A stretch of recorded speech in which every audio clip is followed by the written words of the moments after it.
আমরা যখন ধীরে ধীরে বড় হতে থাকি, আমাদের মনের সুখ এবং শান্তি ধীরে ধীরে নষ্ট হতে থাকে।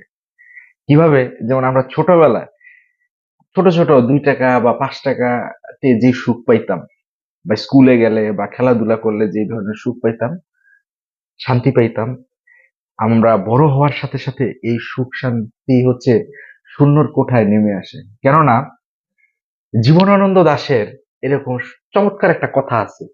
কথাটা এরকম যে পৃথিবীর পৃথিবীতে টাকা রোজগার করতে গিয়ে মূর্খ এবং বেকুবদের সাথে দিনরাত ঘষাঘষি করতে করতে মনের শান্তি এবং সমতা দুইটাই নষ্ট হয়ে গেছে।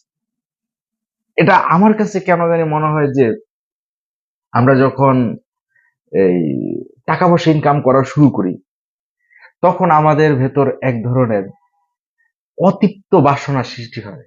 কিভাবে? যেমন আমি এক সময় হচ্ছে কি খুব ছোট ছোট বেতনে চাকরি করতাম। মাত্র 7,000 টাকা বেতনে চাকরি করতাম। 7,000 টাকা বেতনে চাকরি করার ভিতরে যে সুখটা আমি পাইছি, এখন আরো বেশি টাকা বেতন পাই বা ইনকাম হয়, বাট ওই 7,000 টাকার ইনকামের যে সুখ এখন আর আমি খুঁজে পাই না। কারণ হইলো কি, এখন হইলো দেখা গেছে কি জীবনের সাথে সাথে চাহিদা বাড়ছে, চাহিদার কারণে হচ্ছে কি সুখগুলো নষ্ট হয়ে গেছে, ইমোশন গুলো নষ্ট হয়ে গেছে। এটাই বোধহয় আহ গুরুত্বপূর্ণ একটা কারণ, যে বেকুবদের সাথে, মূর্খ এবং বেকুবদের সাথে চলতে চলতে মনের শান্তি নষ্ট হয়ে যায়। Thank you so much.